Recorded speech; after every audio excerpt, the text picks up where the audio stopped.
Madison, Wisconsin is as good as it gets if you are like me and you love the college sports.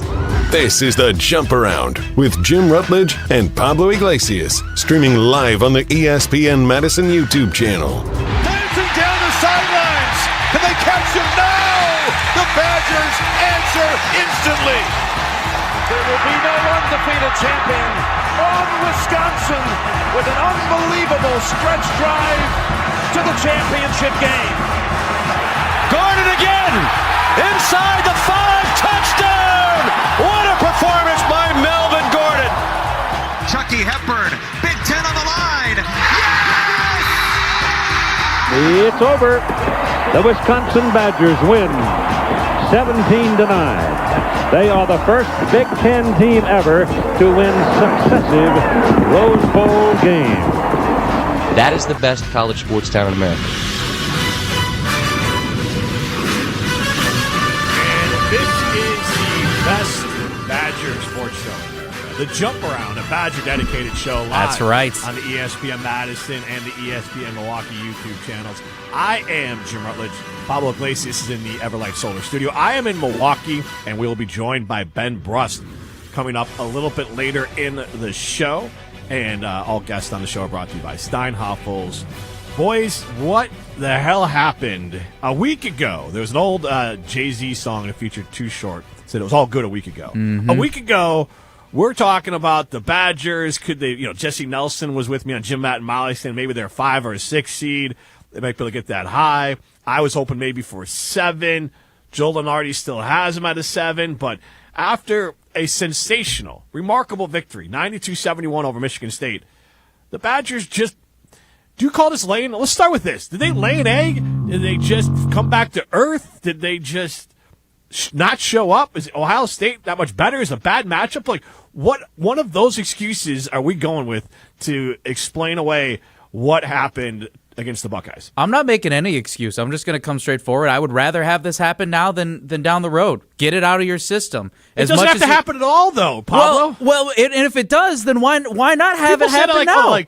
You don't have to crap the bed. You could just not do it. As much as I would have loved for them to win out the rest of the way, that's just not possible. We know what the Big Ten is, Jim. Out, they got I know that they got trounced, and you know what? Honestly, I didn't see it live in person. I went back and recapped because I was enjoying the Lunar New Year. I was celebrating. I was part of a jubilant. Yes, it was a joyful jubilant. Although there was with the lion dance, there was an unfortunate mishap. No, I wasn't injured, but hopefully that dancer is okay now. The lion dancer is okay. They were hospitalized, and they are fine. We continued with the celebrations. What? Why are we doing, Pablo? But anyway, you can't just do that. What do you mean? You can't just do that. Now we have to pause the show here. Now instead of Badgers may they rest in peace. Let's move on. We got, what are we doing? Brought up a lion dancer who's hospitalized. Yes, I believe from what I saw, Pablo, you did this to us. We're going to put a comma right here, and you're going to tell us the lion story. Okay, so I was at a local establishment here with one of my friends. We were celebrating the Lunar New Year, Chinese New Year, Gong Xi Fa Choi to everybody as well. The year of the horse. Wanted to celebrate that.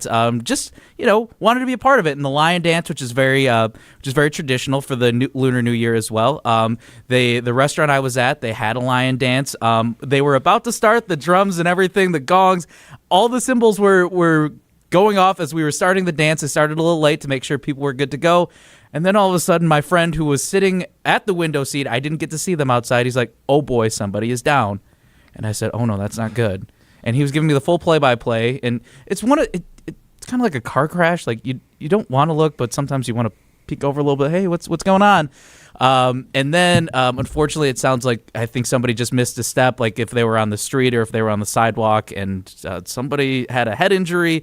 Then they had to stop the show, postpone it, and the ambulance came on by. Thankfully, they continued the lion dance. It was still good luck, prosperity, fortune, and opportunity is still on its way. No. But the show did go on, and we still had a good ringing of the year of the horse. The lion dancer and the Badgers had a very similar evening. It seems. Yes, definitely got hit. on the That's a head. professional transition, Riley. I'm Thank rewarding you with the mic there. Go ahead. Well, you're on timeout for the Badger stuff. You'll come back in a second. But Riley, yes, this does not look like the year of the Badger. The other day. No, to say the least, it definitely did not. Watching that game, I was coming back. I missed maybe half of the first half. Was playing intramural basketball. I put up a Tony Snell stat line. I played as well as the Badgers did. It was awful. I was awful. Then I come home. Did you do better than 7 of 26? No, I was worse. I was like That's from 3. 1 for 20 and 0 for whatever from 3. So I can sympathize with the Badgers that night. And then I come home and I'm like, well, at least the Badgers will play well. And nope. But I got to say, I wasn't too unsurprised. You have 2 very emotional wins over top 10 teams. You have an OT game. Then you bludgeon Michigan State at home. And I wasn't very shocked that maybe they drank a little bit of their own Kool-Aid and then come out, play a team that's fighting for its life in Ohio State, and lay an egg. It's disappointing, but I'm not surprised. And as long as they bounce back against Iowa, I don't think this game will matter. So I'm not worried yet. How much do you blame Matt LaFleur's terrible post-game speech to the team for this? I think it had holds to have a had an percentage. impact. It had to have had an impact.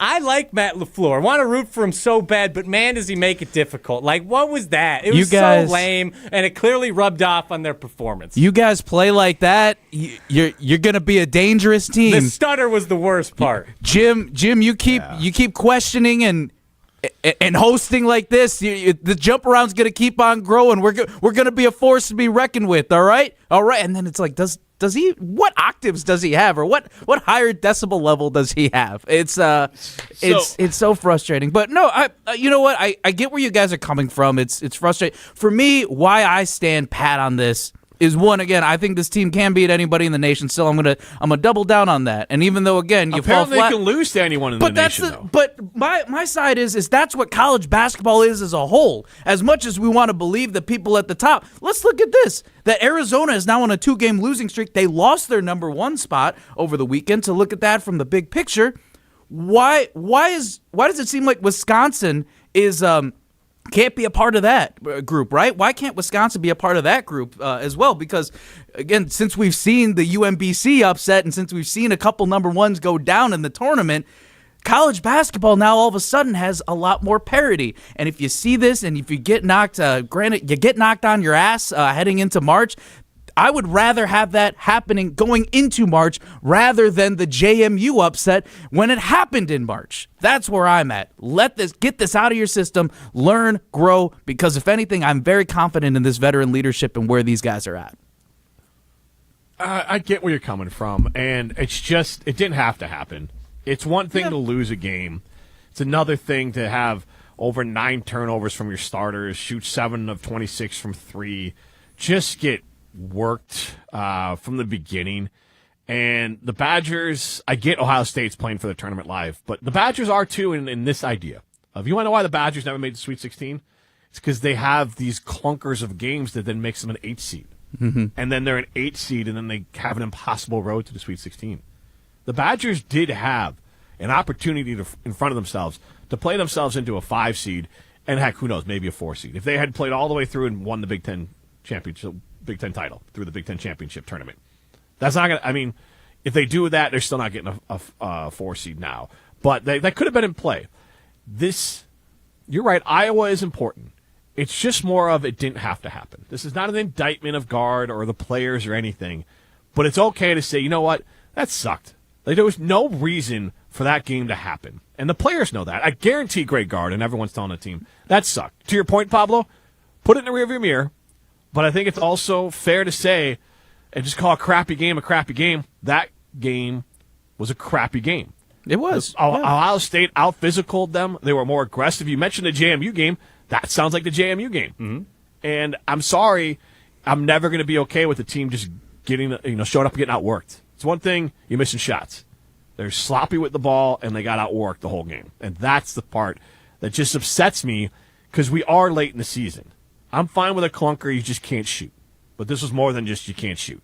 This was, he didn't show up.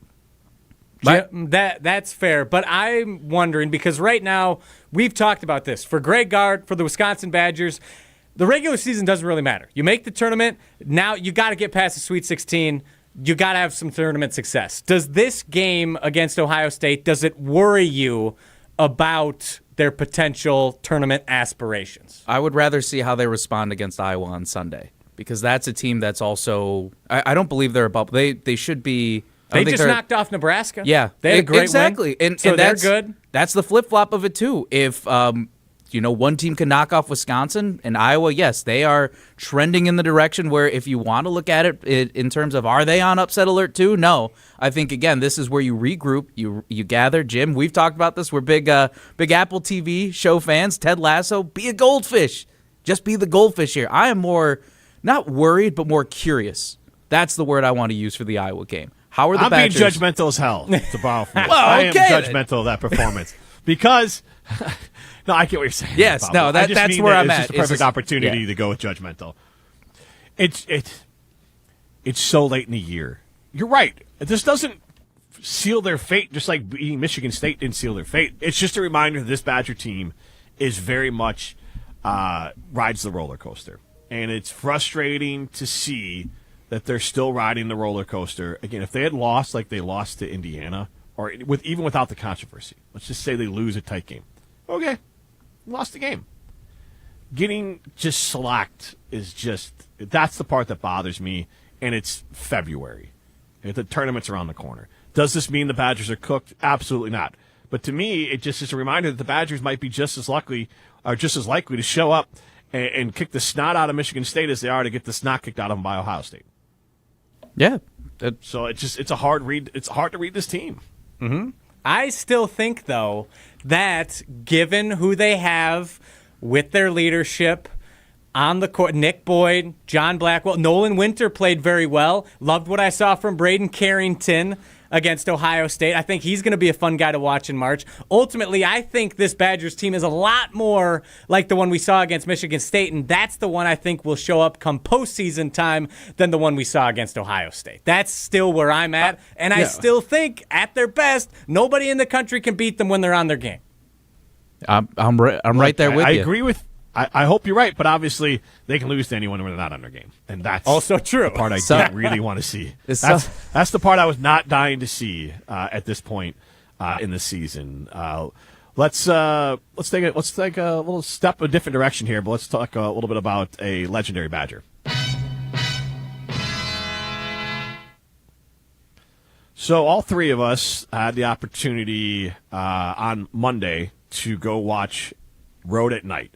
And it is the story of Howard Moore, the person, Howard Moore, and the father, the basketball player, the man of faith, all the great things that made Howard Moore truly remarkable and special. And then it obviously documents the tragedy that went on for a lot of his last few years, and it does show triumph through tragedy, even though it was very much a heart-wrenching story. Be prepared to cry if you go see it. But it is something that I would recommend seeing. If nothing else, Howard Moore, it seems like one of those people, and I just covered him. I did not know him very well at all, so I'm not going to pretend that. But I always heard great things about him, and that movie just drove home that he's just one of those people in the world where you're like, this is a special person to walk the earth. And I'll say this, that I wasn't I knew the story about the Michael Finley, Howard Moore, Rashard Griffith Badger teams. I remember Stu Jackson, Stan Van Gundy, so that part wasn't a surprise to me. I knew a lot about the tragedy, but there's still parts in there that were something that would stick home. And the part that stuck out for me, guys, and I'll ask you guys this as well, is when I think he had two pastors come through Michigan when he was in the hospital, and they were doing prayers for his wife and his daughter who had passed. And then he paused and say, let's make sure we say a prayer for the woman who caused this accident and her family as well. And in that moment, seemed like less than 72 hours after that tragedy, he still was thinking of the person you probably want to think about the least. And so for me, it just really drove home who Howard Moore is. And I hope he continues with his recovery. Pablo and Riley, I'll let you share your thoughts on it too. Yeah, it was Riley and I actually sat next to each other, and I think right after the end, both looked at each other, and I said that was powerful. I think that was that moment and how it was all put together, and the back and forth of also getting to really know who Howard is, who his story, meeting his wife. I thought there were good moments to get to know Howard as the person as well. I mean, again, I've only heard these stories, but to really get that documented, to hear from Michael Finley, to again, everybody always says great things about Howard, and getting all that together, as you said though too, Jim, it was tragic. It was powerful in a way where you again got to know the personality, you got to see how he reacted and what this all meant, and how things just changed so fast. And I think what's a few things that stood out to me was just remembering where I was when the Howard Moore celebration happened. I was in studio, actually. I wasn't on site, but I just remember feeling the elation and feeling the emotion that the Kohl Center had of just watching that back for the first time. About the celebration. Yes, the celebration when he came back, when he was wheeled in. I believe that was 2024. I believe. So just replaying all of that and remembering where I was and just watching those clips again and remembering that, wow, you could tell that even through all of these things, you could see him just jumping out of his chair, wanting to talk. Michael Finley saying that we have full conversations, and even though he's not able to talk, or Greg Gard, who wish I got to talk to him a little bit more yesterday. We were at an event together yesterday, and how he could just tell that Howard, there's something inside that he knows that Howard is fighting and is trying to find a way to really be like at full strength. You can tell that he's always that fighter. And again, I could just go on and on about what was so powerful about it. But again, I remember that specifically, and just looking at Riley too, like I said, that just how powerful, again, and how moving it was. Yeah, I think you nailed the most impactful scene on the head, Jim. That was the same for me. Like, you hear "love your enemies" all the time. Yeah. That is, I can't fathom how he was able to have that thought in that horrible of a moment. I cried. I don't cry much when it comes to movies or TV shows or any media, and I shed a tear. It was incredibly powerful. Very moving. I think Jim Polzin described it, that he left the theater heartbroken and inspired.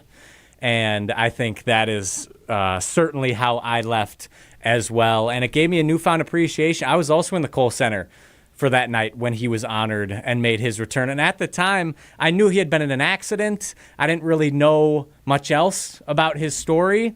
And it made me appreciate being able to be in the Kohl Center that much more now, seeing the full story and see just how amazing of a human being he is. And I'm very glad his son is still out there and doing well. And yeah, definitely just praying for Howard, his family, and the documentary. A great reminder to hold your family tight and appreciate everything you have.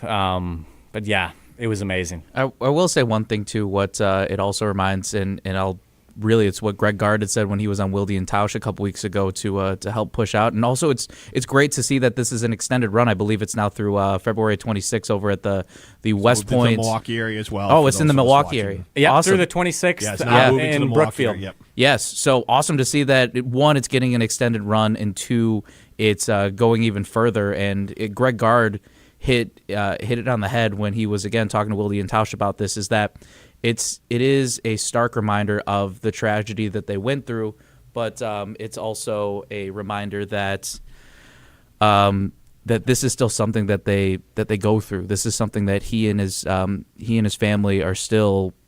It's not something that just goes away. And I think for us, all of it, Riley, you hit it on the head. You want to appreciate all your loved ones that you have here, and you want to make sure too that how can we keep supporting too? How can Badger fans keep helping? And I think that was a good reminder that Greg Gard put out there to again let people know what the story is about and what had happened, but how can we move forward and help, as you know.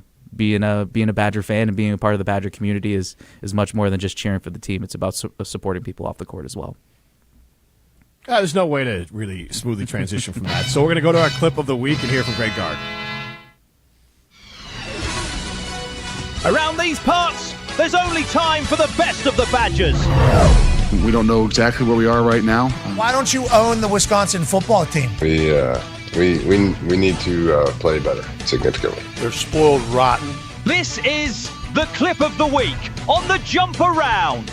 Go someplace else. Go boo in a bar. Yeah, it is. And for this week, our clip of the week is Greg Gard post Ohio State. I thought right from the beginning we did not have the same mentality to us, aggressiveness to us, physicality to us. And Ohio State, they're much more aggressive, much more physical. Door slam. Oh, jeez. Set the tone early and ready to get that lead. So I didn't like how, like I said, how we started from both ends of the floor. I thought we were just not as we didn't have the same bite to us that we've had over the last 2-3 weeks. So. Oh, that video courtesy of great reporter John Stepp. Love John. Thank you, John. Obviously, audio couldn't quite get the perfect quality, but so it goes. I'm not a jump scare guy, so it's the sounds that made me that threw me back a little bit. So Jim, if you want to take this first, I got to catch my breath real quick. Sure. Good on Greg Gard. You can't allow your team to think it's okay. I expected that answer from him after the game. It's why he's a great coach. It's why you can feel confident that the team will bounce back. Like, you can be like me and be like, I'm frustrated as hell, and it is concerning that the team has that performance still in them in February. But at the same time, because of Greg Gard and Krabbenhoff and this entire staff and the players and some of the vets on this team, I don't think they're going to lay an egg. But I am still frustrated they did, and I'm happy to see that Greg Gard also frustrated. Nobody wants to see those things happen, right? Nobody wants to see a loss like that. But I go back to what he had said at his very last answer against when they beat Michigan State. How do you enjoy this moment but also move forward? It's like you have to make sure that you turn the next page. We're already looking at film at Ohio State.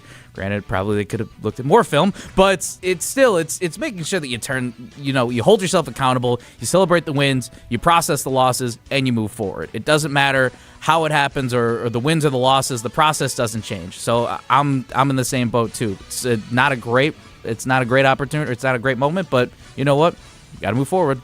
So I want to ask you guys real quick before we get to Twitter Portal and Ben Brust. What do you think is the biggest area that Wisconsin needs to improve in before the tournament? I know you pointed this out on Saturday Scramble, and which you could also talk or come see us 10 to noon on Saturdays on 100.5 ESPN. You had said this is that you liked their rebounding, you liked the effort that they did against Michigan State. They were phenomenal on the boards. That was great. My concern is their front court, though. How strong is their front court going to be? What happens in a situation if Nolan Winter gets into foul trouble? What happens if Austin Rapp gets into foul trouble? You're a little top heavy in the backcourt, and you're already probably more on the. Greg Gard has said, too, that they're not as physical. So that's where I'm starting to teeter a little bit in terms of the skepticism. The front court is what I'm looking at in an area for concern. Jim? All right, let's get to the portal. Nothing concerns Jim. He's all in. Love to hear it. Just want to make sure we got time for everyone.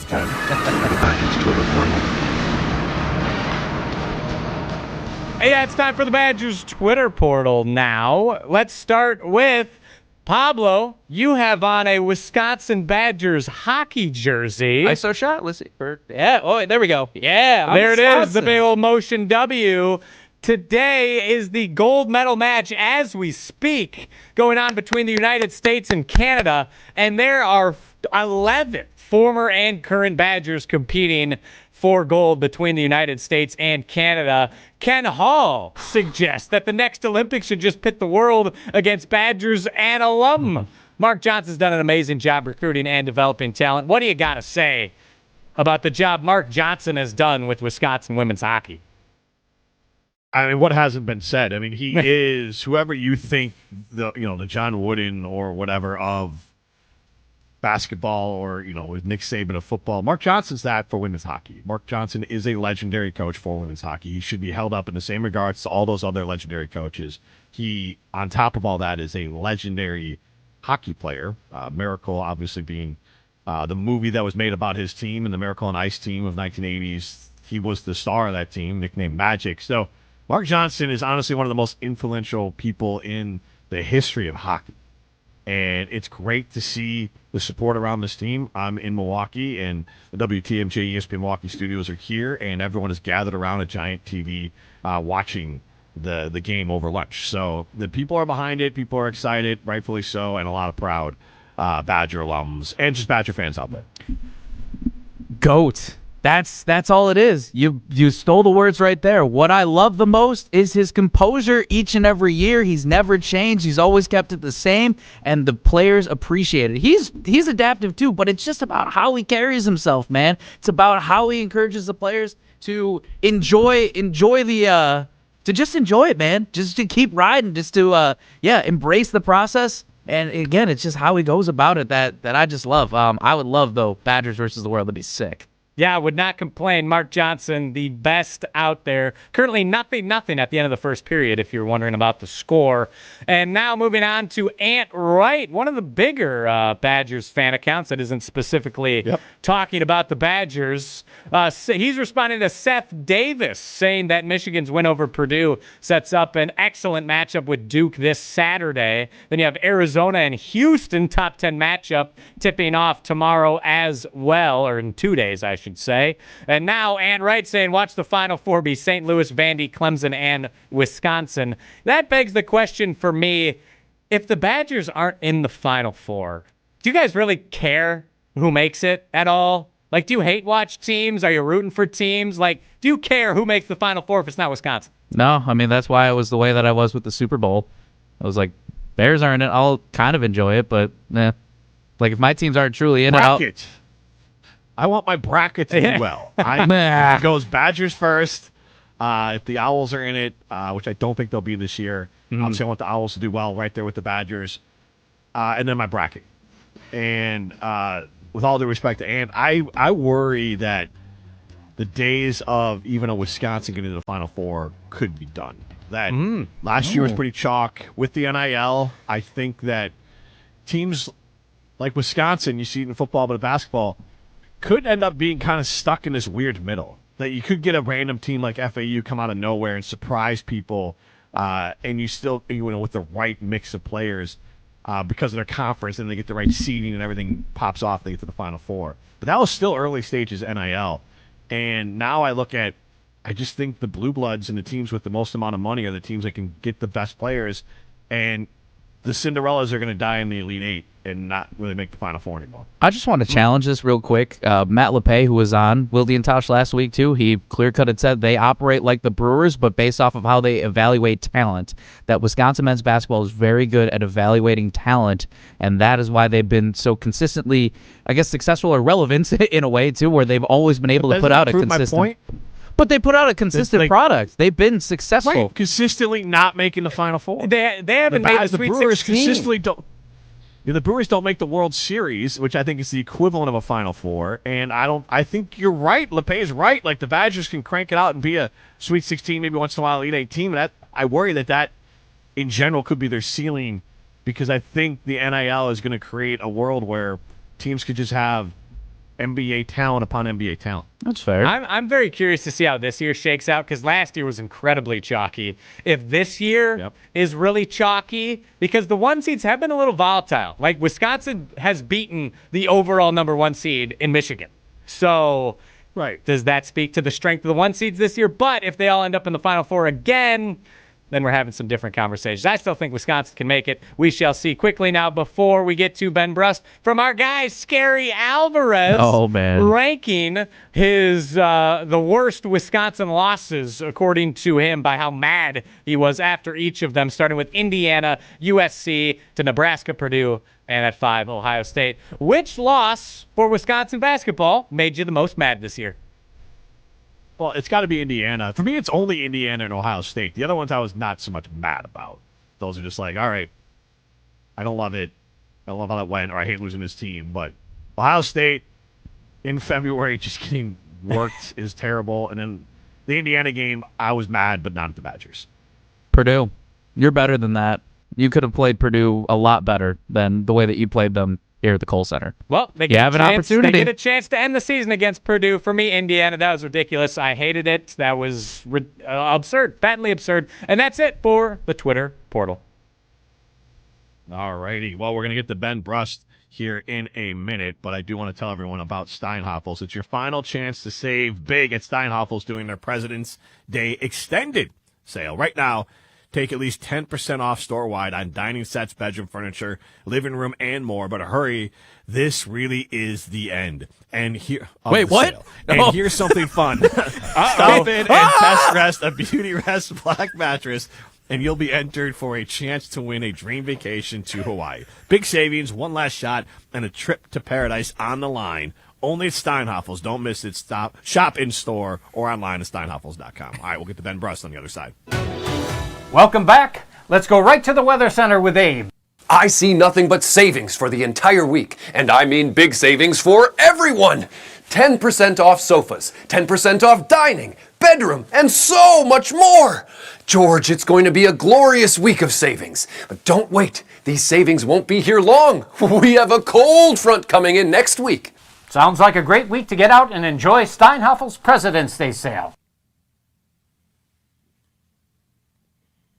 That's right. You can't stop out Steinhafels enjoying their President's Day. Say a little behind the scenes, Ben Brust popped his head in the studio that I am in, but we didn't know which one would be better for him to actually be heard and not have an echo going back and forth and being able to see Ben Brust, since just sit next to Ben each other. Just share a mic. What's that? I don't sit mind next to each other. Sitting next to him. Sit next to each other and share a mic.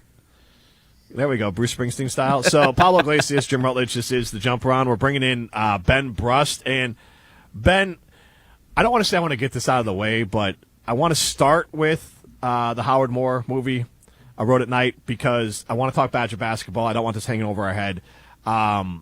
It was a remarkable movie. It was moving. It really revealed to people who Howard Moore is as a person and the impact he's had on people throughout his coaching career, his life. And the moment that stood out to me, and I said it earlier, was when in the movie they talked about some pastors coming up from Madison over to Michigan to kind of be there with him after he lost his wife and his daughter. And they do their prayers for the wife and the daughter, and then he reminds the pastors they need to pray for the woman who was the other side of the accident and caused the accident and her family. And that really drove home truly what a undeniably remarkable person Howard Moore was. You had a chance to obviously know him a lot more than any of us did. I talked to him a few times, but I've only heard amazing things about him, which is rare. Usually you hear someone say something about someone, but never about Howard Moore. Always was. He's like the best person around. Yeah, I mean, I was so grateful to be there for the Thursday premiere in Madison. I saw it about a year ago as well. And anytime I can see Howard or relive his story, and again, he's still making progress every single day as much as he can. And he was at the premiere on Thursday in person. And just to see him and the progress that he's made since he was at, spoiler alert. I mean, we all know, as it was tweeted out, that he was on the floor at the Kohl Center and Matt LePay introduced him. And to see the progress he's made from that day to where I saw him last Thursday was incredible. Every person that's encountered Howard has a story. For me, being a kid from the suburbs of Chicago and Howard having the Chicago ties and whatnot, Wisconsin recruited me as a sophomore. I went to their team camp. I had a great team camp, but they only had 2 scholarships at the time, and those ended up getting taken up. So I moved on with my life. And then when I decommitted from Iowa, when the coach got fired, next thing I know, I'm opening my recruitment, and Howard's there. He's in my ear. Bo Ryan comes to my house, and then I take a visit up there. And then when I was able to take an official visit after going to Boston College, USC, you go, like I did the recruiting process twice, which was a pain in the ass. But Howard was my lead recruiter, yet he was transparent telling me that, hey, I'm not going to be here next year. I'm taking the head coaching job at the University of Illinois, Chicago. Despite that, was there the entire way until I was able to officially commit and sign after some legal stuff of not being able to play on scholarship the first year. But what stood out to me was I was driving up Observatory, and it was finals week. It was a beautiful day in Madison, and we're driving around, windows down. He's treating this like I've never seen Madison. He was just so excited to drive me around. And we passed by Liz Waters, which at the time when Howard was in school was a women's only dorm. And he goes, "That right there, that's where I met my wife, Jen." And you go on all these visits, and to like have that memory ingrained in my head. And I was able to tell that story after the premiere last year to his mom, Trennis. She was telling his teammates the next day. Like it's those things, and everyone's got those stories, right? And so Howard was the best. And from a personal standpoint, it really sucked. The accident happened when they were heading on Memorial Day up to see his wife's family in Michigan. And Josh Gosser got married the Friday of Memorial Day weekend in 2019. So we all found out the news Saturday morning after the wedding. So devastation, obviously, hearing about the story. But I was living in Madison and working alongside you, Jim. And I had a meeting out on the west side. Howard was, at that point, he had burns, but he was able to move around, taking care of Jarrell. Rashard Griffith was around. And I was going to meet with Howard at his house, and he was at some doctor's appointments. So I'm sitting outside his house, not able to connect with Howard that day because of his doctor's appointments. And, we get on the phone. He's like, "Hey, don't worry about it, man. Like, I'll catch you next week. Like, how are you? How are you doing?" And I'm like, "What the heck? Stop. Like, how are you this great of a person? I want to ask about you." Yes. And so we went on our separate ways for that day. And unfortunately, that next weekend or before I could see him again is when he had the cardiac arrest, in which, he's been in a state that he's been recovering in ever since. So that's eaten me up from that day forward. And I don't go a day without really thinking about him or remembering his presence. And, I would have loved to have seen him, but he's fighting in his condition that he's in right now, and he's getting better. And I'm really excited that because of the success of the movie in the Madison area and the documentary, that it's moving to Brookfield at the Marcus Majestic Theater in Brookfield. So I will be on a panel after the 4:00 showing on Saturday at the Majestic. Myself, Matt LePay, Brian Butch, and have plenty of more Howard stories to share. But just, it's a touching movie, and he's an amazing man. And I wouldn't be sitting here talking to you or at this job if he didn't embody the spirit that he had about Wisconsin, about being a Badger. He was a connector. He really just had a way of connecting with people and making them feel special. And it was a no-doubter, even though I knew he was leaving, that this was home for me. Ben, I loved the story that you shared too, and what stuck out to me from seeing this was when he invited one of the teammates over to get a haircut, and it was really more of a check-in because he knew he could read you pretty well. He wanted to always check in and have those relationships. Again, I've gotten to learn more and more, whether it was from the moment that he was on the Kohl Center floor to this moment.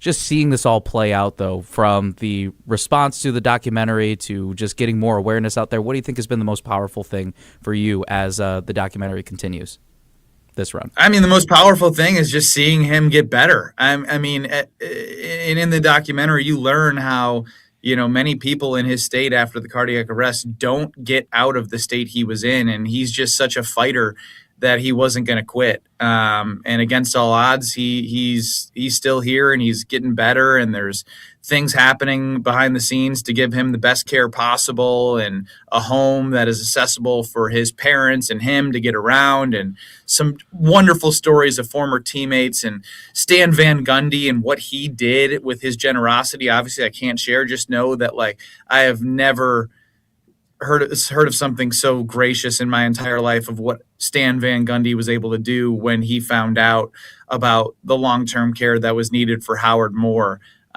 So the whole thing, I mean, you just got to see the documentary so you can see the people around him, and it ranges from former players, teammates, coaches, anybody who's in that documentary will show you how powerful and how awesome of a man he was and is. And so Just really excited that we're able to grow this documentary out to Brookfield and show. I mean, there's more Badgers in Milwaukee area than there is Marquette alums, believe it or not. That's how big the institution is at Wisconsin. So we're really looking forward to showing that in Brookfield moving forward starting Saturday. We're starting no easy way to transition. I'm just going to transition to Badger basketball. I was high going into the Ohio State game. So on the outside looking in, and Greg Gard, I think, had a very appropriate answer afterwards of like he just was disgusted with the team's effort, which, you know, I get it happens. College kids in February, I don't love it. I still believe this team has a lot of potential, but as a player, you've had those games, I'm sure, as a team. What do you do to kind of get back, and how do you excuse it, or how do you just move on from it? Do you just chalk it up, be like, that was bad, and we're going to move on? Yeah, I saw Greg yesterday actually at an event we were at, and look, he knows the talent on his team. You know, they ran into a desperate Ohio State team on the road after, you know, the highest of highs. I don't think it was something where like this team wasn't like reading the press clippings or whatnot. They just didn't show up, and Coach Gard made that very clear, as you said, Jim. And the great news about where they're at right now is they have plenty of opportunity right now. If there's one thing that is in the root of my head right now is you guys showed a list of your Twitter portal of like the losses that hurt you and whatnot. To me, it's not even any on the list. It's the early season ones, because in the college basketball world nowadays, they've gone away from picking teams and how they're doing and seeding them. You used to see the last 10 games. It's not a thing anymore because you have all these teams that are focusing on getting as many high-level non-conference games earlier in the season.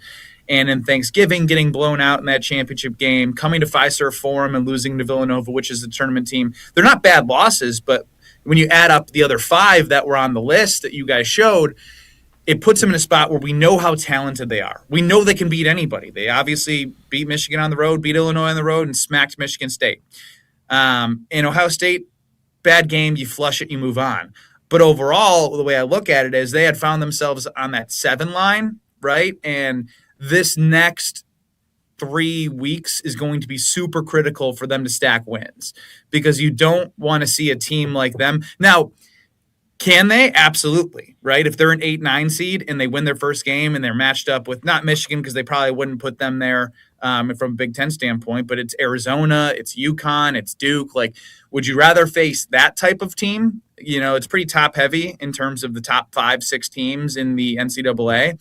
Or would you love to get to that 7 seed or 6 seed where you got a 3 or a 2 seed and they become the BYU of last year, of a team that is just super talented, and then you face them, you're like, damn, how were they that seed? Because they're that type of quality team. So I think these next 3 weeks are critical, because you can't take back the past. They have great quality wins, but they need to stack some moving forward here and flush that Ohio State game away, because I think they're capable of a lot. Right? Boyd and Blackwell. Boyd's taken huge steps from when he first arrived on campus, talking to Andy North in the tunnel during the Michigan State game, of him and Blackwell going at each other in practice, which is great. But the speed in which they were playing, you know, how he was playing, and now having those two as staples for the most part, other than Ohio State, knowing what you're going to get, they could beat anybody. But I'd like them to have to beat the anybody in the second weekend. Ben, our teammate Mark Tauscher said that you were the person who convinced him to not make the Final Four declaration. You kind of persuaded him to hold off on that for now. What's holding you back right now? What do you think could push you over the edge to believe that this Badger team could be Final Four caliber? Seeding. It's the exact same conversation I was just having, because, like I said, like, they're capable of going to a Final Four with the talent that they have. Part of it is draw, part of it is luck, part of it is so many different elements, and you can control what you can control as a team, and that's what your schedule is, how you play the rest of the way to get yourself out of that 8-9 line. It's getting kind of crowded in there. Even if they get to a 7 seed, they play a 2 seed, I feel pretty good about that, right? Like, we saw the BYU Badger matchup. They have that type of talent to upset anybody. Not to say that they couldn't beat an Arizona, a UConn, or a Duke in the second round, but you don't want to have to put yourself through a gauntlet when you've seen this team have sort of those ups and downs. You know, and again, it's all about right now for them is continuing to regain the confidence that they had when they won those 2 games last week against Illinois and Michigan State. Great opportunity against Iowa, who's not a bad team by any means, but a team that you have to take care of like you didn't take care of a USC at home, right? Like this is that type of game that you need to grow from that USC loss, knowing you have the talent, knowing you have the wins, knowing you have those big-time resume wins, and just start winning games. Because the more you win games, you're going to stay out of the muck of the teams that run into, like, they just ran into 2 ranked teams and won. There's somebody next to them in the 8-9 line right now, I can't tell you the teams by name, that probably have their gauntlet of really tough games coming Saturday and Tuesday of next week or Wednesday of next week, that if they stack these wins, those teams fall behind the Badgers, and the Badgers, even with that Ohio State loss, are still able to compound what they did last week and get off that 8-9 line. So Final Four talent, need to see them take care of business. And basically, once I see not even the draw, but making sure they're playing the way that we know they can play on a consistent level at the right time, which I think they have the ability to do. We know they have the ability to do it. Now it's about execution. Then I'd be willing to put the stamp on it. Nick Boyd, we had you on early to talk about him. Obviously, I've been in on him early, biased with FAU, but he's been as advertised. He's climbing up the record leaders for most 20-point games in a season already for the Badgers. I don't know if he'll get all the way to the top, but he's only like 1 or 2 games away from having the most in one season. And obviously, he's developing more and more as a true point and a player in the system. How important is his experience having played in Sweet 16s and the Final Four? That's got to matter when it comes to the tournament time. The Badgers haven't always had that. It's huge. It's 100% huge, because I think you also have the hunger from like the Nolan Winter and the John Blackwell. And I look at Blackwell as a guy where, like, in any moment, he's never phased, right? Like down 10 against Illinois, he hit some massive shots. And I saw some things from him and Nick Boyd against Illinois where I was like, all right, now I'm like, my eyes are open, right? They start the second half against Illinois. In the first 6 minutes, Illinois is one of the tallest teams in the Big Ten and across the country. And part of my fear is when the Badgers run into those really big, tall, athletic teams, how will they be able to compete? Because you think back to BYU, who has a big that's not super talented but super athletic, right? Like, and he made a huge impact against them. So when I saw them get blocked to the rim, then start using their body, coming to 2 feet, kicking out to Austin Rapp, like, that's the growth that I've seen from those 2 guards, that with the experience of Nick Boyd and kind of that like stone cold level, always here, John Blackwell, guards can carry you in March, and those 2 have the ability to do that with their A, experience, and B, I would say Blackwell has experience. He just needs to taste the Sweet 16. And I always say, if you get to the Sweet 16, it's always wide open, because if you're playing well and you have the talent like the Badgers do, you're telling me you want to play against this Badger team with the talent that they have at the guard position? No, thank you. So the other thing with that, I did have this theory that I'm worried that with the NIL, and this could just be reaction to last year was very chalk, I worry that teams like Wisconsin and other teams, Elite Eight, might be their new ceiling, that it might just get harder, because you mentioned earlier there's like clear top 5 teams and then everyone else. And obviously basketball's basketball. That's what's great about it. You can upset anyone. I just worry it might be another 15 to 20% harder for other teams that are not the big payroll teams to make the Final Four, because of how deep these teams can get, especially, I mean, you can just look in the Big Ten. Michigan, I think, has a great coach, and they have a really good roster. They're not unbeatable, but it does seem like the money can really separate in basketball. Yeah, they're deep. Like, they're 5 guys that they started good, and they also bring off 3 really legitimate guys, so they don't miss a beat when they bring on other players. I think it's somewhat fair, but you also got to remember, like, UConn lost to Creighton yesterday, right? So even though that we're not in March Madness, like, there's still an element of they are collegiate athletes. They're not perfect. But again, like you mentioned, those, I would say Arizona and Michigan are the 2 teams that I would put on a different level. I think Duke is beatable. I think UConn is beatable. Iowa State away from Hilton is beatable. Like, Texas Tech just lost their best player, who was they had beat Arizona on the road. So that's where I'm saying, if you can get to that 6 line somehow, some way, I really like their chances of winning their first round matchup and then playing a 3 seed. And I'm like, yeah, this Badger talent after, like I said, I think they have the potential to be the BYU of like, holy cow, depending on matchups, right? There's a luck of the draw. I think they have the chance to kind of be like, we're so talented that you really don't want to face us in the round of 32, based off the way that they can have these scoring outbursts. And neutral site, Badger fans travel pretty well. Obviously, last year wasn't great from a draw of wear perspective, but typically wherever they play, Badger fans show up. And I'm actually rooting against Fiserv for them because I think we played at the Bradley Center, and since then it was losing to Iowa State in the round of 32, and then obviously there was one more in there. Why am I blanking? I mean, I know they lost to Villanova this year at Fiserv, but again, I just maybe. I always loved the games when we played. We went out to Tucson. We went out to New Mexico. Sometimes it's really good to get away. Now, for our team, when we went to the Final Four my first year in Milwaukee, I was really excited because we were a 2 seed, right? Like we were playing. We had talent. We won 16 games to start the year, then won 8 in a row, and that was huge for us. But for this team, I think if they can get like a refresh and go out somewhere and just sort of play their game, I kind of like that for them. I kind of hope they're somewhere warm or somewhere far away because I think that could be a benefit to them.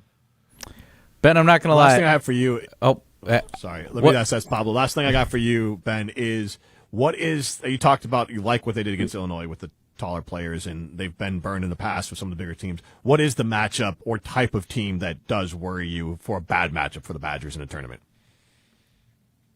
Somebody who plays just as fast as them and is athletic. Like, if they saw Arkansas, I would hate it. Arkansas can score. They're big. They're athletic. Like, those types of teams. Because it's crazy is, like, I was talking to Joe Krabenhoff at the Howard Moore doc and before they played Michigan State. I was like, believe it or not, I never thought I'd say this. You need more possessions than you have, against Michigan State because it typically used to be, all right, let's grind it out against Michigan State. I'm like, no, they cannot keep up with you guys offensively. Get as many possessions as possible, and you will win that game. So slower teams, I'm not as worried about because the Badgers have the ability to speed up games versus like we used to be able to just slow things down no matter what. You can't really slow this team down. And even if you did, they have enough offensive firepower. I wouldn't want to see a team similar to them with more athleticism. Ben, that is the perfect segue into what I had in mind because first off, you got a shout out from Frank during the national broadcast as well, I believe. And then he also said that watching this Wisconsin team play compared to you guys, he's like, we played so slow. So I want to ask you, if your Badger Final Four teams went up against this Wisconsin squad, who would come out on top? How would you guys go up against each other in that matchup if we were to put these two teams on the court? So I think that despite how good their guards were, no one would be able to have an answer for Frank and Sam. Sam on the wing, Frank in the post. We had guards that we would play the lane lines. We would not let Nick Boyd get to his left. Gosser would guard Blackwell. Blackwell would get his, but Gosser's length would be able to disrupt him. There's no doubt in my mind we would beat this team. Of course, now I'm starting to sound like the old head where the way we played was better, but like I genuinely believe the way we're constructed versus. I mean, Decker would be a big on this team. I mean, just on and he's obviously super athletic, and he's skilled. He can cut, he can dunk. I have a teammate here, Greg Matzek, who's running on the treadmill, texting me about some of our games, and I saw a zone against Ohio State, and I was like, a zone, man. I love zones. We against Baylor in the Sweet 16 after they beat Creighton by 30. They were long, they were athletic. I remember thinking like, how am I going to be out there with those guys? But then we absolutely put on a clinic. I hate when I watch a Badger team struggle against zone because it's the easiest thing to go against if you just know how to play with your teammates. And again, that's an advantage we have as well that they don't, is the time played with each other versus this transfer portal era. Ben, we appreciate the time. Thank you. I know I'm cutting out. Thanks, guys. Thanks, Ben. All right, that is Ben Brust for Pablo Iglesias. I am Jim Rutledge. This has been the Jump Around on ESPN Madison and ESPN Milwaukee's YouTube stream. Peace.